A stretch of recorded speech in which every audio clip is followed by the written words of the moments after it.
This program is brought to you by Bless Money. We work with top lenders to secure a loan that suits your circumstances at the lowest interest rate possible. Study and work. We have changed the lives of more than 5,000 students, trainees, graduates, and professionals by matching them with over 2,000 companies since 2007. Namaste and good evening. This is Ryan Shrestha from the Ryan Shrestha Show. It's a show about things that matter. And today we're going to discuss about a topic, how to harness our hidden talents and power within us. And I have a very special guest today. Let me welcome Ms. Prinsa Shrestha. Hi Prinsa, welcome to my show. Thank you. It's been a long time, we're trying to organize this time for a chat. Because of this COVID, we didn't have opportunity to meet face to face. Finally, the day has come today. Right. So I'm quite excited to have a chat with you. So Prinsa, I want you to, introduce yourself. Tell our audience a bit about you. Yeah. My name is Prinsa Shrestha. I am a fitness athlete and dancer. I have been involved in bodybuilding since 2018, and I've won numerous awards in the state titles and the nationals. And recently, I won the national championship and earned my pro card. Right, yeah. That's amazing, isn't it? Let me just tell you guys a bit about her in more detail, because it's always good when someone else says good things about you, then you're blowing your own trumpet. I know. Right? She is an amazing personality, because she's quite multi-talented. She is an accounting professional. She's an accounting graduate and she works in the accounting field. But at the same time, she's done this amazing thing of, being an Australian national level champion in bodybuilding, right? Yes. And as she said, she won a couple of awards recently at the state level and as well as at the national level, right? So congratulations. Thank you.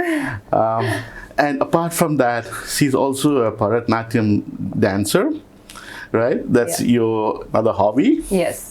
And it's been a long time coming. I've always wanted to be a trained classical dancer, right? But finally, I got a chance to pursue my passion. So I'm very excited for this journey as well. Okay, right. So is this through this dance that you try and balance your femininity with masculinity? Like, because you into bodybuilding, it's not so common with girls, especially in Nepal. So you want to have that balance so that you don't lose the feminine side. Well, I think bodybuilding scene in Nepal is so different than what we see here. Because it could be that cultural thing that back in Nepal, everyone's so focused on their academics that they don't really get a chance to focus on anything outside of studies and work. So it could be cultural, and the other thing is it could be that they have a misconception that when girls lift weights, they become like guys. They turn into a man. So that misconception is always there. But I got into bodybuilding because I actually started as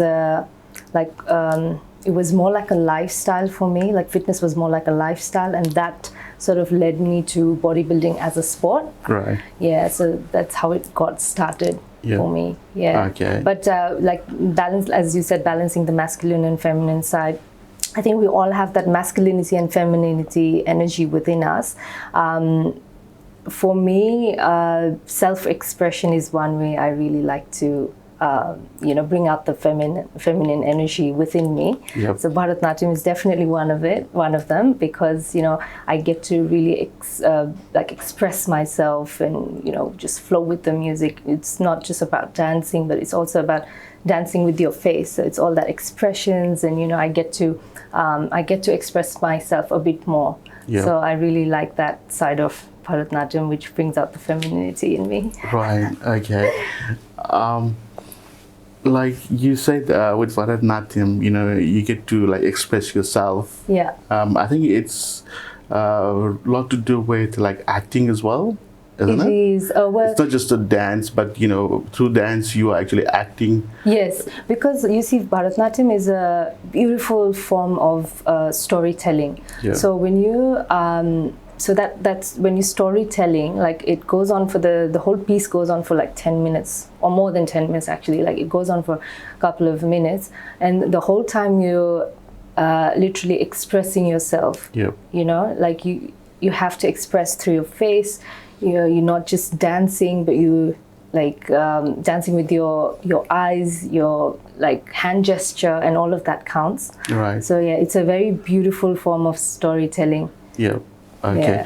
Yeah. I must be honest with you. Like I've been just seeing you on social media. I haven't met you in person before. Yeah. Than today. So my perception and reality is quite different. Like I've been seeing a lot of your bodybuilding pictures, but when I see you today, you look different. Like, I don't look like a man. Yeah, you look so beautiful. Like Thank you. And a lot more feminine.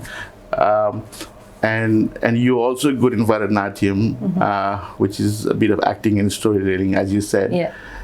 Do you have any plans to get into real acting in the future? Like you want to, look at that as your other hobby or career?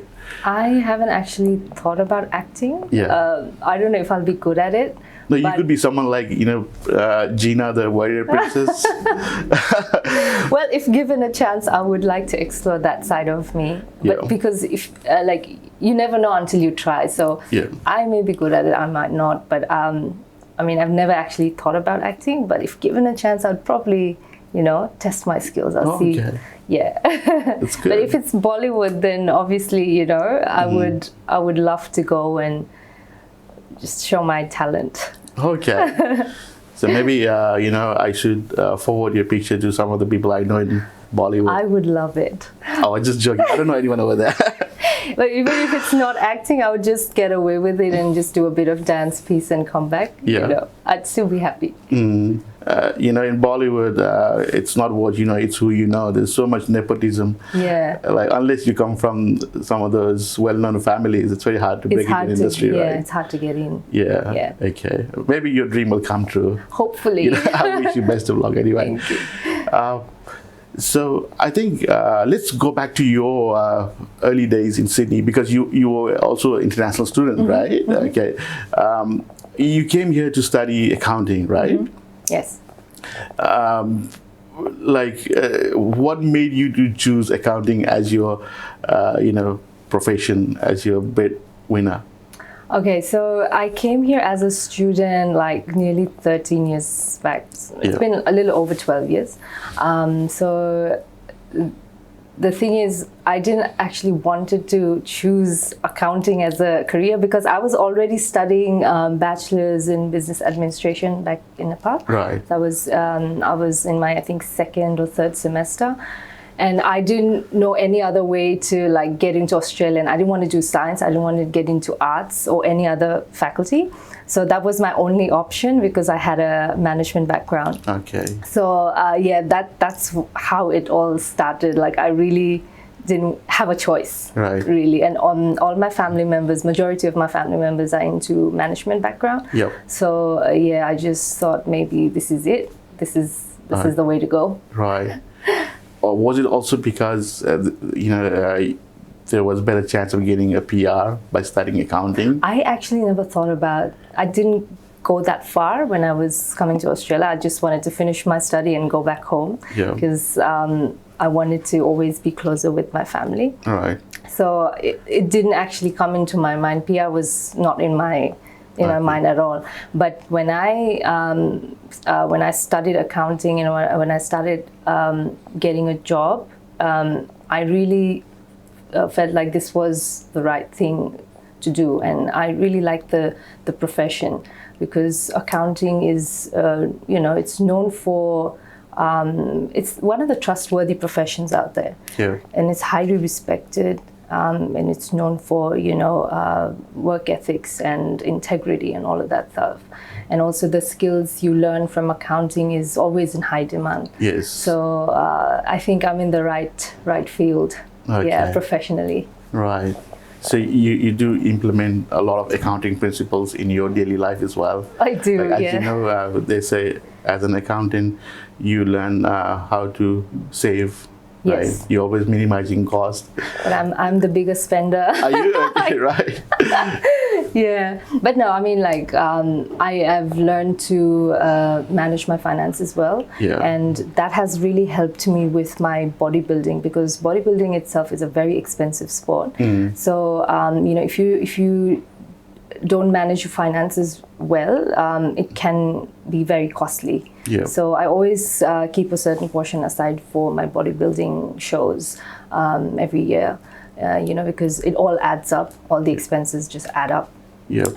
So I mean, yeah. Right. And what motivated you to get into bodybuilding? Like, you were working as an accountant. Were you doing bodybuilding side by side, or you've been doing bodybuilding since long time ago?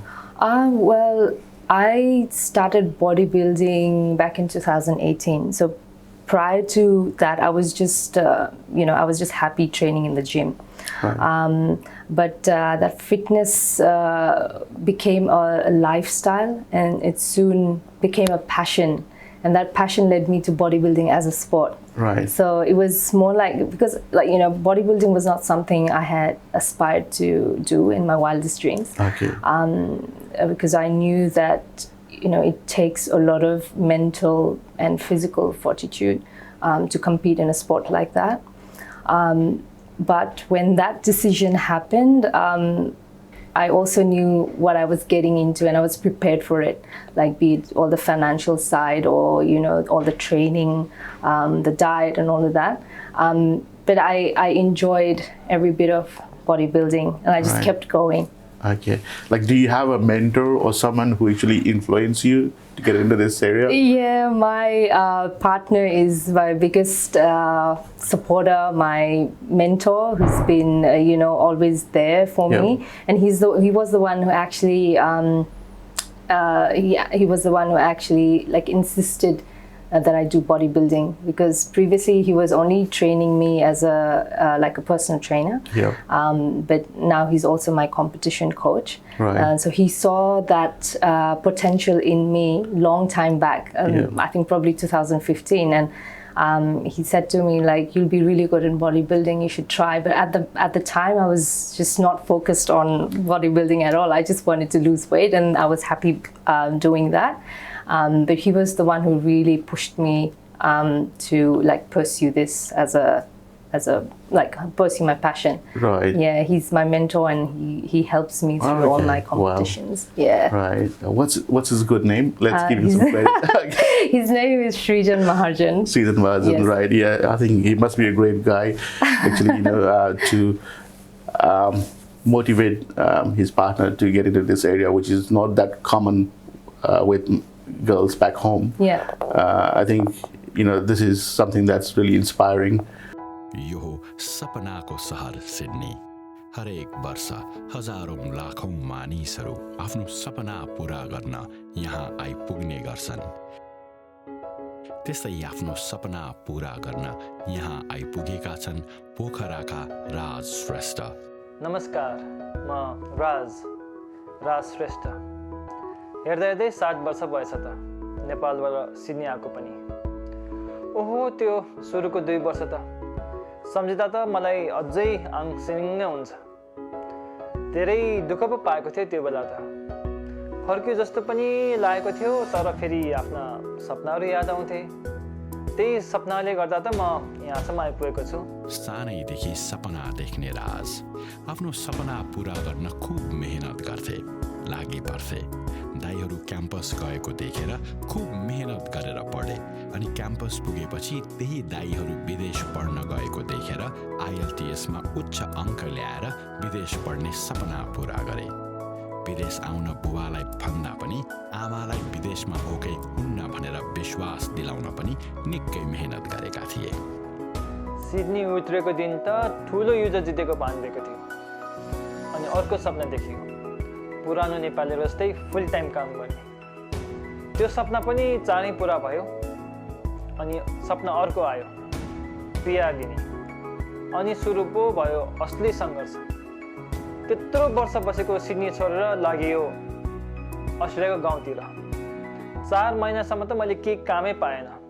अथक मेहनतपछि आफ्नै क्षेत्रमा काम मात्रै पाएनन्, बरु पिआरको साथसाथै अर्को सपना पनि पुरा गरी छाडे।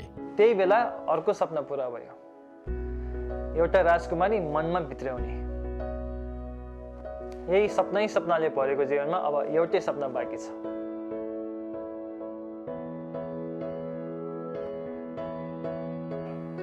अब हामी दुबईको एउटै सपना, यो सानो पाहुना भेटाउन नेपालबाट बुवा आमालाई सिडनीको आफ्नै घरमा बोलाउने।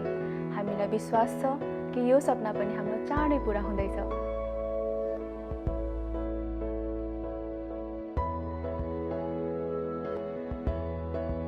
सपना आफ्नै घरको साथ ब्लेस मनीको। Bless money, make it happen.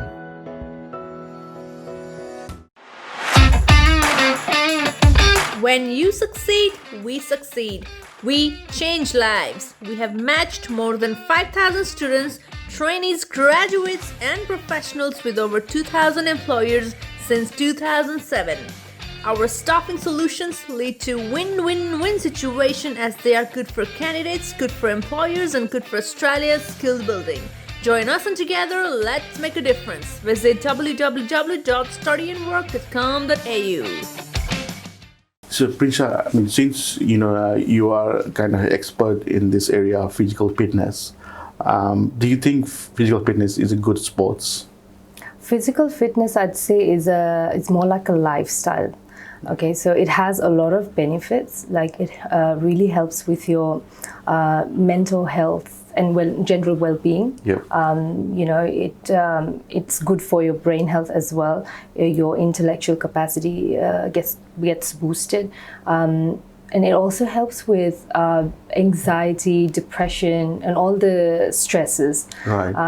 The other benefit I'd like to point out is, with physical fitness, you can really sort of you can build muscles and endurance.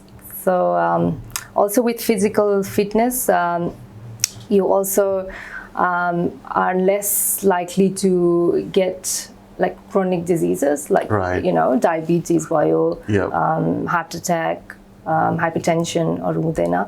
अनि general well-being को लागि पनि it's very useful. Okay. Yeah, because you're not only exercising, you also have to make sure you're eating the right food, right nutrition. That way, weight management पनि हुन्छ. Right. Yeah. Right. And I think that was your first motive when you got into this sports, right? You want to lose some weight.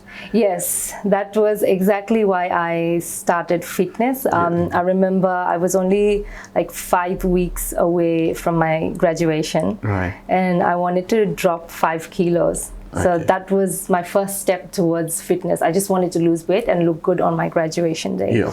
But that became habitual, and then later it became a lifestyle, now an obsession. So that's how it got started. Okay. Yeah. When you say it became an obsession, right? Is it like because with the physical fitness, when you exercise, you get this endorphin release into your body system, like the happy hormones. The happy hormones, yeah.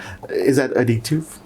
It is, in a way, it is. And also, like, I like to go to the gym and exercise, not just to gain strength and look good and all of that, but also I feel it's an escape from all my problems. So it's very highly therapeutic for me. Yeah. Okay. Yeah. So that's one of the reasons I really like to sweat it out. Yeah. And train heavy. It just gets very addicting as well. Right. Yeah. So one of the reasons why you go to gym is also because you want to release that stress. Daily stress, escape from just that the adulting problems, pressure. Yeah, At work, yeah, at home. Exactly. Right. Like there's some people, they sometimes overdo it, like they call like gym junkies. Is that one of the side effects of taking physical fitness seriously? If you take anything seriously, it's not good. Like if you always in the gym, like you're training all the time, you might be overtraining, Right. and it might not be good for your body, your health, your mental health even. But if you just, doing regular exercises, let's say like 5 to 6 days a week, and you're eating right, I think that's enough. But with that obsession, yes, I can understand, because when you're lifting weights and when you, like you said, when the endorphins get released from your body, it gets highly addictive, and people want to get that high. Yep. So they're always training, and sometimes overtraining. I used to be like that. I once overtrained. Like I Right. used to do, double sessions. So once in the morning, once in the evening. But later I realized that that's not the right way to do. I think you need to find the balance. You need to have a balance as well. Yeah. And moderation is key to everything. Exactly. Yeah. When you overdo something, it always has more severe side effects. Exactly. Yes. Right. Do you have to also, take any additional, like apart from natural diet, do you have to take any like hormone enhancing stuff? The PEDs and stuff like that. Well, I'm 100% natural athlete. Yeah. So I only take a bit of supplementation, like proteins and things like that, but nothing more than that. And there's no performance enhancing drugs Yeah. involved in my preparation as a in a general lifestyle and when I'm prepping for a show. Although PEDs are very much common in bodybuilding as a sport, Yeah. because people take PEDs to build muscles and build strength and endurance. But I personally think it's not worth the risk. Okay. Yeah. So I'm not into all of that, but there are federations.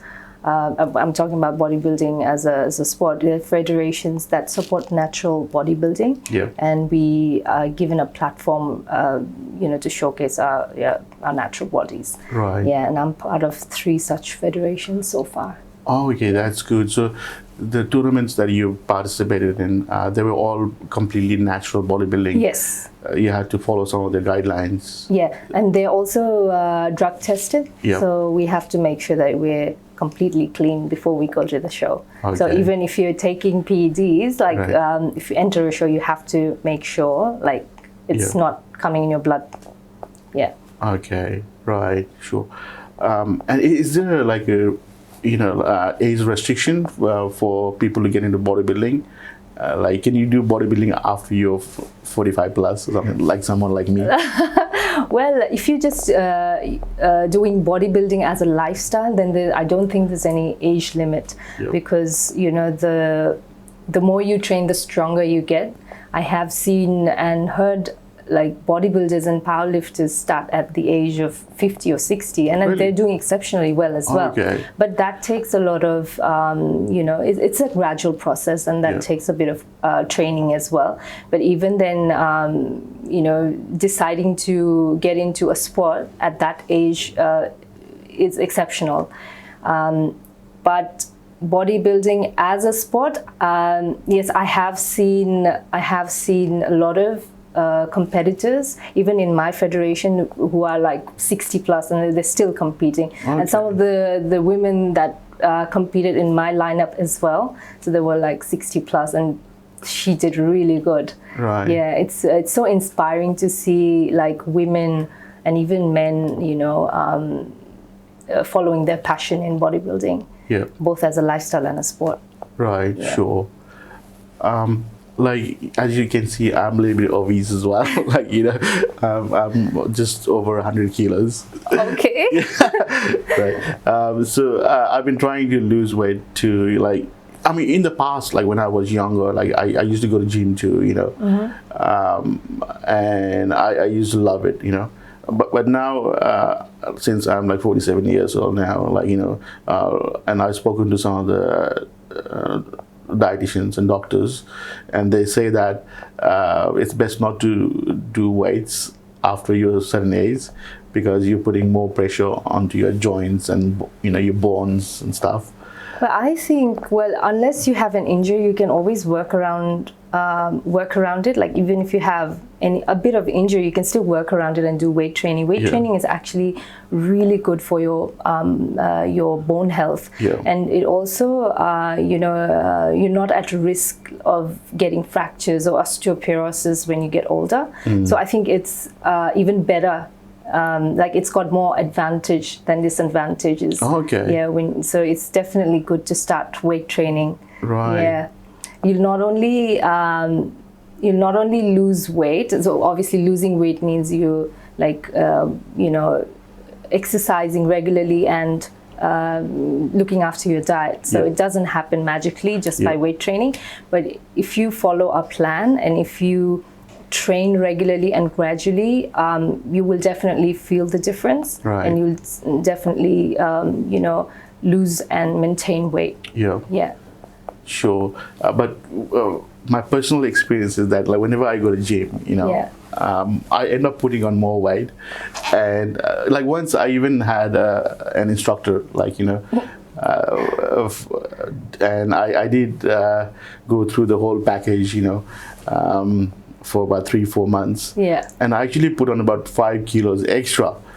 And the logic I was given was like, muscles heavier than fat. So I lost a lot of fat. I put on more muscles. So my weight actually gone up instead of going down. But isn't it good? Like you've packed more muscles. Yeah. Yeah. Like if you've packed more muscle, that's good. But if like I see a lot of trainers these days that don't really, like, I'm sorry to say this, but the trainers really don't give a proper guidance on how to lose weight. Yeah. They're more about you lift weight and you lose weight, but it's also to do with nutrition. So it goes hand in hand, and people still haven't understood that nutrition and physical exercise are so important. Like they go together. So I think it's more like 80% of your weight management comes from food, and only 20% is exercise. And I feel you don't really have to be in the gym to be physically fit. You can do any sort of activities, you know. Like if you're more into cardio-based workout, you can probably join a boxing gym or do some cardio-based workout, just something fun rather than, lifting weights. Like you don't necessarily have to do it to maintain a healthy lifestyle. Okay. Yeah. So I think it's achievable if you're given a right program. But I've read somewhere they say that if you want to lose weight, cardio is not really the best exercise, because with cardio, you're actually burning energy. Well, I think, and then it makes you more hungrier. Well, when you're training, and then you end up eating more. Is that how it works? Well, I think cardio, I like to add cardio to my routine. It just aids my weight loss or weight management. Right. But it's not necessary, like it's not dependent. Like can't depend on cardio to lose weight. You need a bit of resistance as well. Yes. Yeah. So with that's the resistance, you're actually burning fat. You burn, well, burning fat usually it works this way. So if you're training and you're eating on a caloric deficit, that's when you burn fat. That's when you lose weight. But otherwise, if you're training hard but you're eating even harder, you will not get the result. Yeah, that's what it is with that's weight what management. I was doing. When I was going to gym, like I get so hungry and you go home and you finish the whole pizza. That's probably why you never saw results. Yeah. Okay. But caloric deficit is something that needs to be taken into consideration. So you need to burn more than you eat. Yeah. So that's how you sort of maintain. Okay, right. Okay, let's talk about something different now because I think we've talked a lot about physical fitness. Like when you, decided to get into this field, you must have faced some problems, like difficulties, challenges. Do you want to share those things as well? Like, you mean as a sport? As a sport. Yeah, I mean, when you're part of a competitive sport like this, it's really hard to stay consistent. Right. That's one of the biggest challenges I've faced. So, there are times when you don't feel motivated to go to the gym and do your regular training. But that discipline in you keeps you going, okay? And the other thing I think is moments of self-doubt, the internal struggle in your head, questioning whether I'll be ready for stage, whether or not I'll be good enough against all competitors. All of these things, you start overthinking. Right. And do you suffer from like stage fright? Not me. In fact, I love being on stage. Yeah, but it's just that you are an extrovert kind of person. I'm an introvertly extrovert, so I'm not completely extroverted, but I like to be a little bit, introverted. I'm more of an introvert in nature, but I don't mind being an socializing with people and talking to people. Since I've been following you on social media a bit, I think you're a bit of an attention seeker as well. Am I?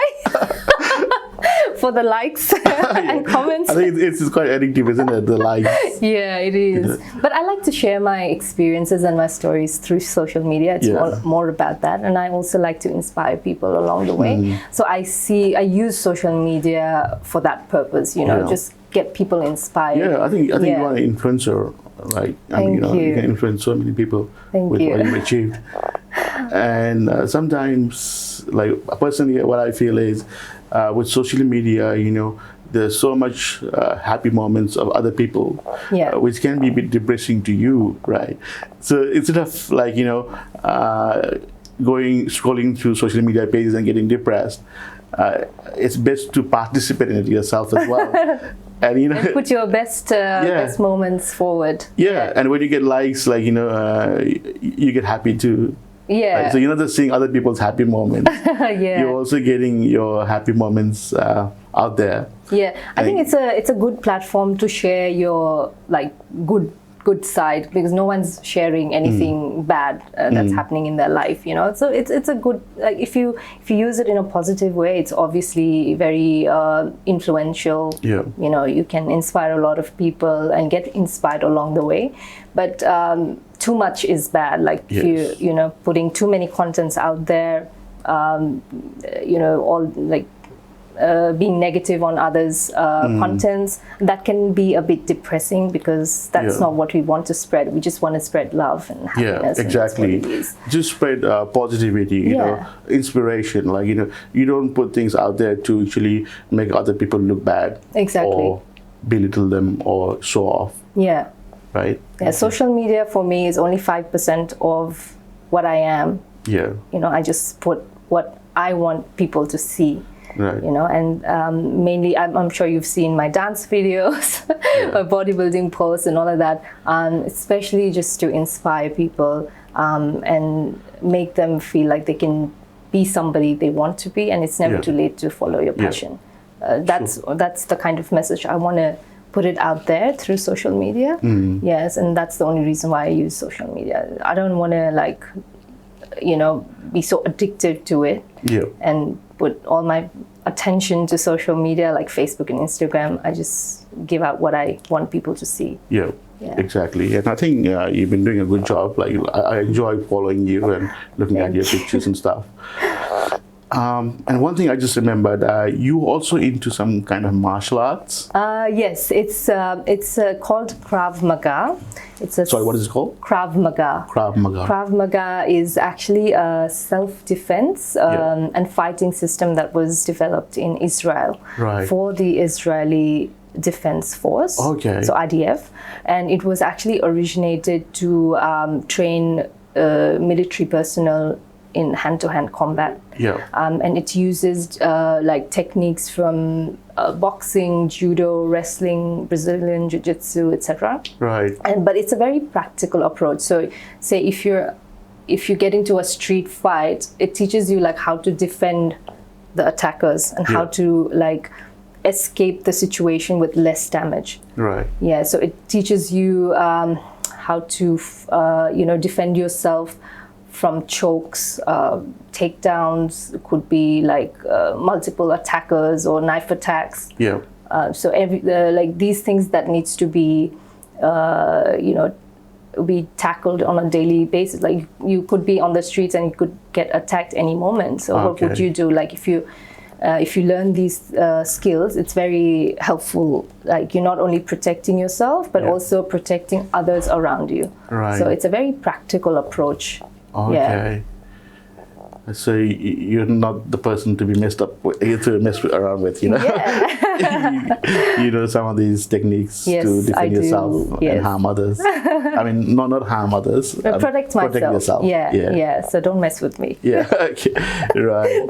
So this martial arts is more like a cocktail of all the other Asian martial arts. Other forms of martial arts. So it uses different techniques. Yeah. So say if you're being attacked by a knife, like how would you defend it? So things like that. If somebody gives you a bear hug from behind, how would you how would you get away from that situation? Right. Or if somebody's choking you, how would you defend yourself and run away? Yeah. So I think it's very important for girls, especially like the young girls, to learn all of these martial arts or any sort of self-defense, because the world is no longer a better place. There's so many things happening around the world, bad things especially. So I think girls really need to learn how to defend themselves and protect others. Yeah. So this could be a good, a good skill to have. Yeah. Right. It could be part of the empowerment. Surely. Yes. Okay. Yeah, it makes you very confident. Yeah. Like if you know the skills, you know how to protect yourself.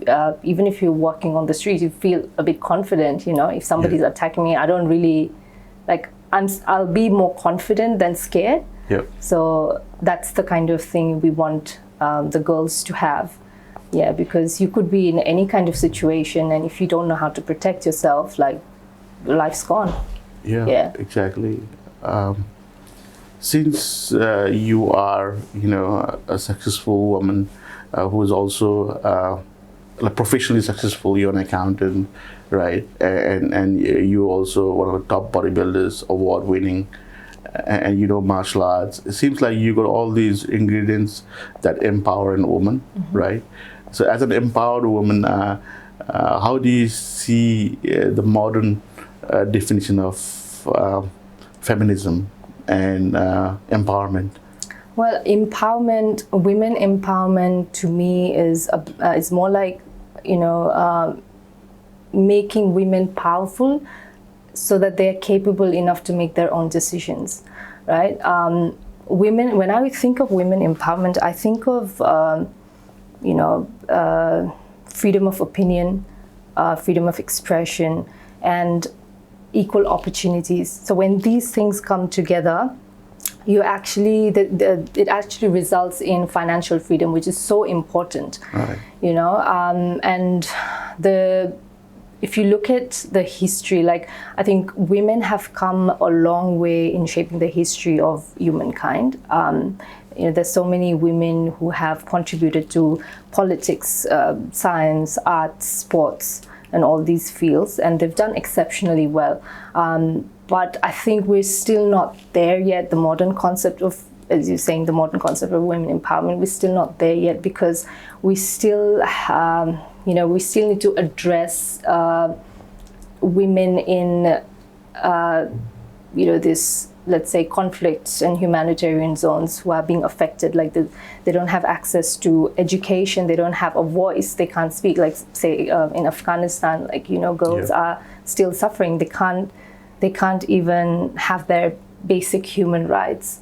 right? So until we address these issues around the world, I think we're not fully empowered as women. Right.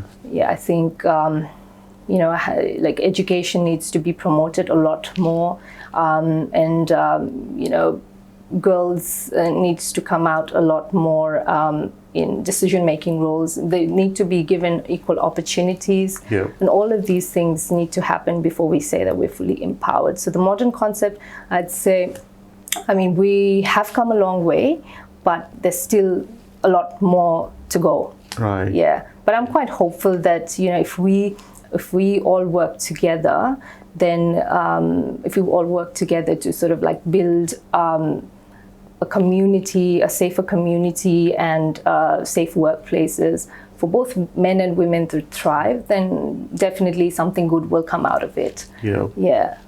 Sure. Prinsa, you talk about women empowerment in developing countries still lacking, like they're behind us. But having said that, in the developed countries like Australia, I think these days people, especially women, they're doing pretty well. They're ahead of men in many areas. Actually, I think personally, I feel that women are better coordinators. That's why they do so well in professions like accounting. Yeah. There are more women than men. Right? Yes. I think we're more organized that way. Yeah. Like we have that attention to details. Yes. Especially me, like I'm very attentive to my detailing and things like that. And I like to have everything organized. Yeah. Everything written down in a paper. So when I'm doing something, I make sure I give my 100%. Yeah. Yeah, I think more women are like that. Like they're more careful. Yeah. And similarly, if you look at other, areas of organization, like in HR, marketing, communications, women are doing much better than men, right?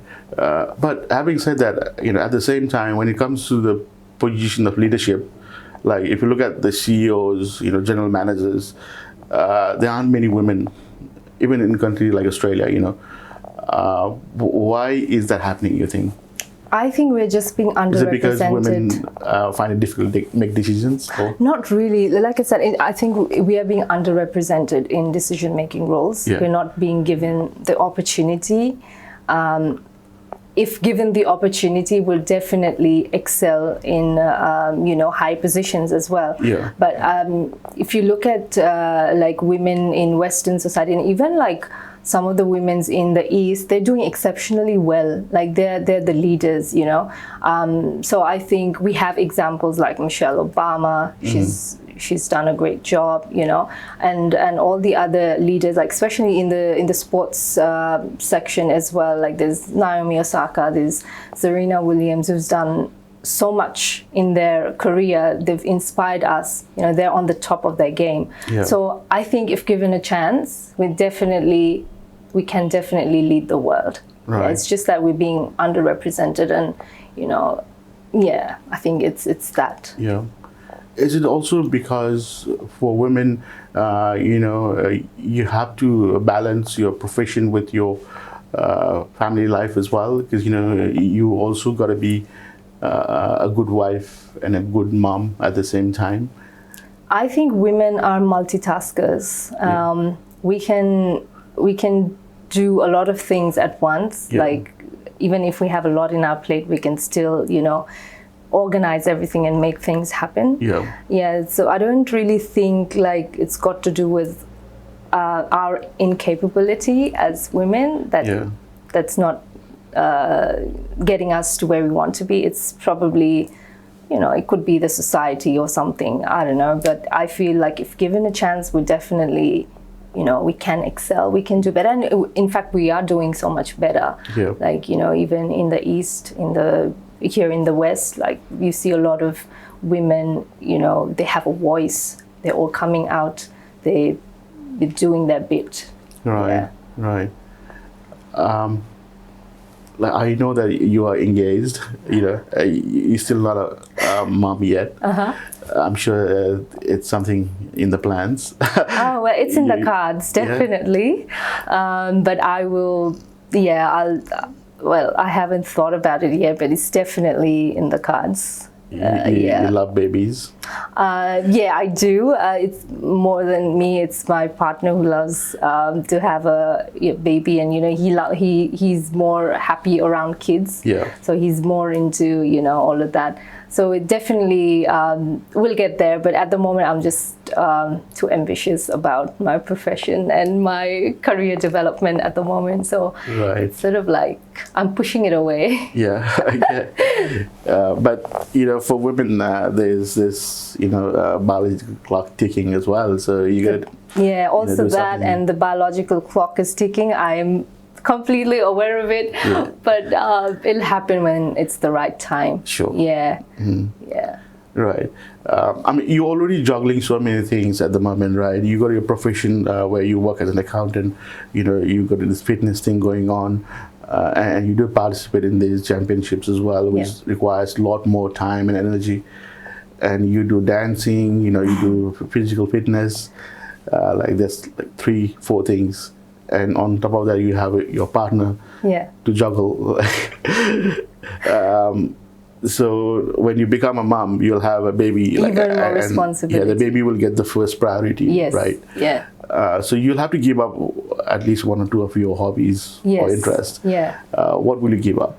I would probably, I'd say, not give up, because I don't like the word. I would probably maybe just put it in the back burner for a while. I'd probably pick bodybuilding. Because it takes so much time and commitment, and you need to give your 100% to be a good bodybuilder. Like when you're doing a competitive sport, you have to give your 100%.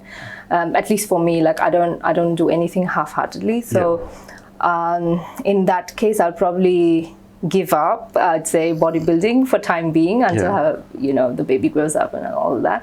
But other things I would try to continue as much as I can, because I'm very passionate about life and I like to do things, a lot of things. I like to add everything into my schedule as much as possible. But having said that, there's only so much we can do in a day or a week, because we have other priorities as well.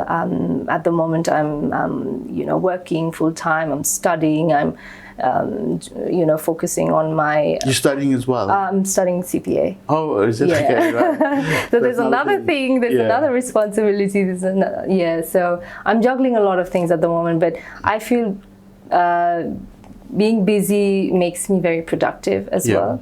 And also I think you have a very supportive husband too, right? Yes, he's very supportive. He's been there that makes a huge difference throughout the journey. That makes a huge difference.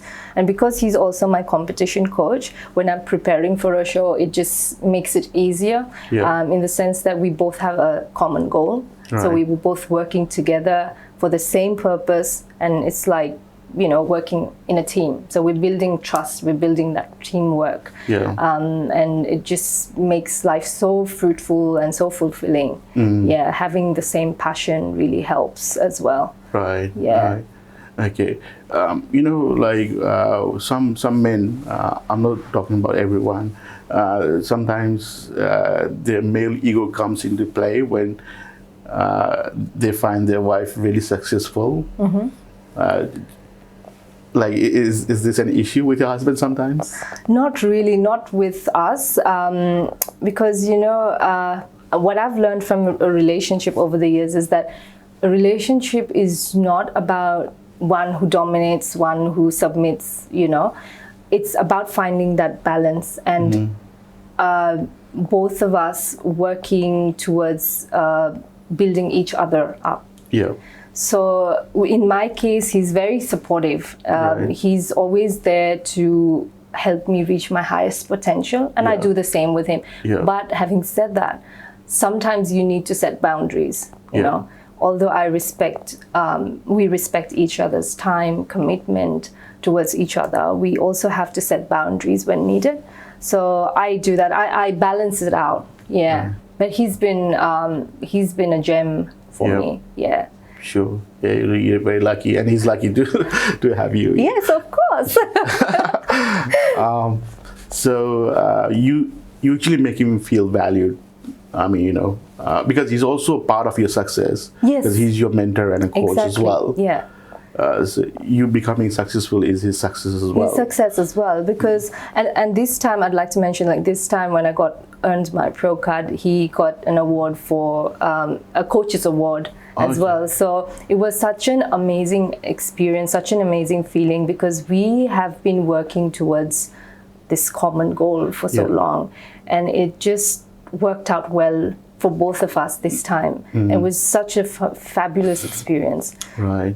Yeah. Sure. I can see a bright future ahead for you as a married couple, because you guys complement each other in so many ways. Yeah. And since you guys have the same interest, similar profession, which is really a plus. Yeah. Right. I think we've covered a lot of stuff today. Is there anything else you want to add? Well, I just want to say something to the audience. Yeah, sure. That, it's never too late to follow your passion. You can be whatever you want at whatever age. Like, there's no age limit to do something that you want to do in life. Yeah. All you have to do is believe in yourself, trust the process, and success will come to you. Right. And also living in the moment, not thinking about the end result, but living in the moment and enjoying the process, because we don't, like, there's a lot happening in this world, and we don't know when our last day will be on earth. Yes. Everything's so uncertain. Yeah. So you live your life like you die tomorrow. Exactly. Yeah, just live in the moment, be present, and that's it. I mean, like, just live your life to the fullest. Yeah, you can be whatever you want to be. Sure. I mean, if you worry too much about the future, then that's when you feel anxiety. Exactly. Right. Yeah. And when you think a lot about your past, then you got like guilt, You don't want to dwell too much on the past, and also not be, too visionary, or like just be in the future. Just be present now. Yeah. Enjoy every moment like it's your last day, and your life will be so fulfilling. Yeah. Yeah, because life is so uncertain. Yes. Yeah. So ever since I pursued my passion, I've just been enjoying life a little bit more, and I love every bit about it. Yeah. Yeah. Yeah. I think that's a really good message to the audience. Like, as I said earlier, you are an inspiration, you are an influencer, and also you are a beauty with brains. Thank you. You have all this wise word of wisdom for everyone. I had a great time chatting with you today. Likewise. And thank you very much for your time. Thank you. I'm sure we'll be in touch. That's all for today. And again, namaste and good evening. We'll see you next time with another topic. I hope you enjoyed our discussion today. Thank you very much. Bye.